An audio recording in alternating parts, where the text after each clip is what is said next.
Behind me is the cheapest truck in America. For real this time. Fairly recently, I made this video. That's right. This claimed that this was America's cheapest truck. And I have to say, unfortunately, I lied to you all. That was not the most affordable truck in America. This time, I actually have it. For real. For real. The cheapest truck in America.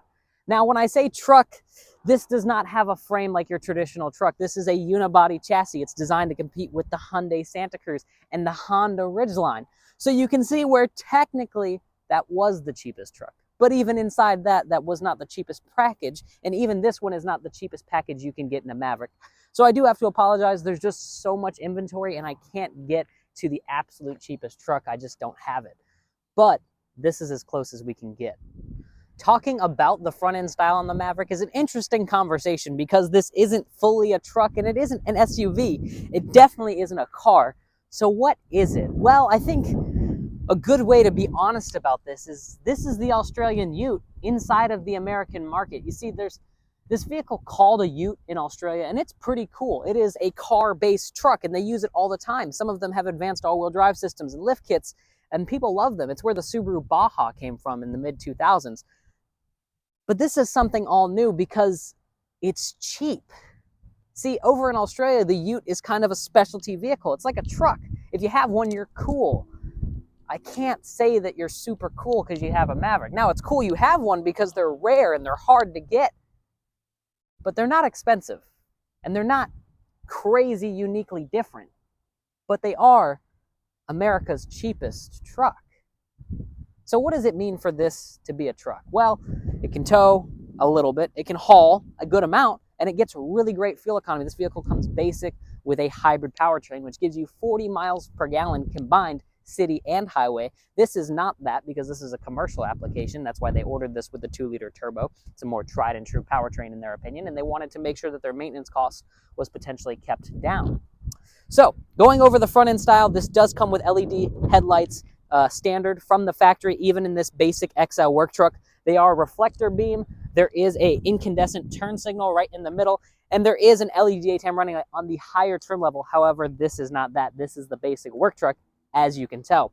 Talking about the front style, though, it is upright, it is tall. This is definitely meant to be styled like a truck. You can get tow hooks if you get the FX4 package, and there is a new available trimmer that comes with a whole new front fascia and orange tow hooks, but this is the usual XL work truck fascia that you're gonna get. Now, talking about our wheel and tire setup, you can see we've got this puny little 17-inch steel wheel. It is a 5-lug pattern.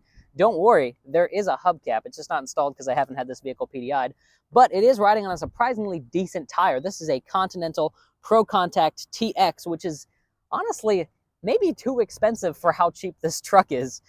We do have a basic McPherson struts front suspension, and as far as the sizing on this tire, it's a 225 by 65 R17. Well, now we can confidently say that we know what the Ford Maverick is, as far as it being a small, economical, SUV-based truck. But the real question is, does it do everything that we need a truck to do? Well, you've got a cab, you've got a second row of seats for those kiddos you probably are hauling around, and we've got a 4-foot truck bed so that we can do the truck activities. Let's find out if it can truly do it. Now, according to the door jamb on this truck has a payload capacity of 1,485 pounds, which is a really decent amount of payload. I think you could definitely haul a lot of stuff. Inside this truck bed, we've got 4 tie downs. This is the really cool new Ford Flex bed, which means online you can find the CAD files to 3D print or create whatever accessories that you want inside this bed. Now, this one's painted just for the convenience of us being able to do a local spray-in bed liner with Rhino liner, which we do here at Terrebonne Ford. But it's just a really nice space. Like I said, it's about 4.5 feet long total, about 4 total. With the tailgate down, you get about 5.5. And we do have the Ford bottle openers here on the end. Like I said, we've got pre-wired 12-volt accessories back here. There is a fitted tonneau cover that you can get for back here. And of course, you can do the typical bed rug or plastic liner or whatever you'd like in the back of your Maverick. Now, towing is an interesting conversation with the Ford Maverick because the Ford Maverick can tow up to 4,000 pounds when properly equipped. Now, that does require you to get the 2-liter turbocharged motor, all-wheel drive, and that 4,000-pound tow hitch package, but it does come with an integrated trailer brake controller and of course a 7-pin connector. Now, if you get the front wheel drive or the hybrid variant, your maximum towing is going to be 2,000 pounds like this truck has, and no trailer brake controller and only a 4-pin. But I'd say for a front wheel drive, little tiny truck, 2,000 pounds is probably all you're gonna need around town.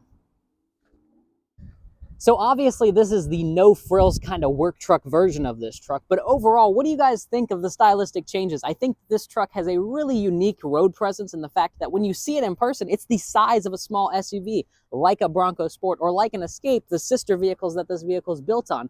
But you can easily tell when you look at it, the usability of this truck. You can quickly reach in and grab the bed. You can see that it has a hitch, and from a off-road perspective, it actually has pretty decent ground clearance. I'd say it's probably, as far as off-road capable goes, excluding the trim level, about equivalent to a Onyx XT Turbo Subaru Outback, which, if you know, is a pretty well capable all-wheel drive SUV. Now, when it comes to that trimmer and the advanced all-wheel drive that's available with the FX4 package, I would say that the capability is probably at par with a high low-range transfer case truck on street tires without a locker, if you're that type of person to compare what's equivalent off-road. All right, before we get too far into it, I should probably go over the value proposition that this offers, as well as the equipment that's on this exact truck. So going over the window sticker, this is our 2024 Ford Maverick with the XL front-wheel drive. It is a 121-inch wheelbase, has a 2-liter EcoBoost turbocharged engine with an 8-speed automatic. As far as optional equipment goes, this has the floor liners without carpeted mats for $135. It has the full-size spare tire for $115. It has the $100 trailer hitch receiver and $350 total options on this vehicle with a destination charge of $1,595 for a grand total MSRP of $25,345 US. Well, guys, what do you think? Is this a good value? I think for $25,000, there's not a lot of two-row small trucks that can tow 2,000 pounds and get the EPA 30 miles to the gallon that exist out there. This does have a 4-star overall safety rating, which is interesting. Seems to be 4-star on the rollover, 5-star frontal driver, 4-star frontal passenger, and 5-star for the rear seats. So that is all the information on this Ford Maverick. So now here I am in the back seats of the 2024 Ford Maverick XL, cheapest truck in America. And you can see I've got really decent knee room, really good foot space, tons of headroom, tons of hip room, a nice soft cushy place to put my elbow. There is a 12 volt back here. There are no air vents and no USB. However, at the price point, I don't really think we should expect it. It is a solid fixed rear window on this one. You can get a sliding window if you want. It is manual though. And there are speaker grills on the A-pillar, which stylistically make it that much nicer in here. And just so you guys know, these windows do roll all the way down. We also have a light in here, which makes it super handy. And while we're back here, I did quickly want to point out, if you guys see any of the vehicles that you want on the channel, or when you're shopping for your next vehicle, go down to my description and give me a call first so that I can give you a competitive advantage. So now we're in the driver's seat of the Maverick, and I did want to quickly show you the key fob. You can see right there, it is your old school key fob. It does have a physical flip out key, and it does go into a keyed ignition, and it does turn. I'll start it up. Now inside this interior, over on the left, we do have our exterior light controls. We've got a cargo light in the rear, as well as our automatic headlights. There's also our interior lights. We've also got our power windows over here. There are no power mirrors in this truck, so you do have to adjust them manually, but we do conveniently have power locks. We've also got our Ford Sync 3 infotainment, which this is the older infotainment. I would like to have seen Ford put their newest software in this truck. However, I think for the price point, I understand why they did what they did. Now, you do still have Apple CarPlay and Android Auto, so all your navigation and music needs will definitely be met in here. And from a safety perspective, it does have the pre-collision. It does not have blind spot, and it does not have adaptive cruise, but it does have lane departure warning, which is helpful. Now, we've got physical radio controls, which I love. I love that Ford is still keeping a volume and tuning knob, as well as physical buttons up here. I also love our climate control because, once again, it's physical with buttons, not buried into the menu on a screen. We've got a 12 volt as well as a USB-C and a USB-A right here in the middle, and a really cool organizer drawer down here where you can put your phone on the left, maybe a phone vertically on the right with a little charging cord. You can even feel a cutout for it. And then there's another little pocket so you can put your change or whatever else you have in the vehicle right down there. We have 2 cup holders, the shifter for your 8-speed automatic or your ECVT, depending on whether you get the hybrid or not. Electronic parking brake, drive modes, which there are 5 different drive modes on this one: sport, tow haul, slippery. Hold on. A normal, tow haul, eco, sport, slippery. So those are our drive modes right there. There is a tow haul, thankfully. And this does have Ford's awesome auto brake hold, as well as a physical button to turn off the auto start stop. In this armrest here, very comfy, very soft. It's blue, which I like. Lifting it up, there's storage inside. No USBs or 12 volts or anything in there. Little pocket up here. Interesting hole next to the screen right here where I guess you could tuck, I don't know, a pack of smokes or something. It's kind of a weird hole. Not exactly sure what you're supposed to put in there, but I think it is definitely interesting. Let's go under the hood and see what powers this beast next.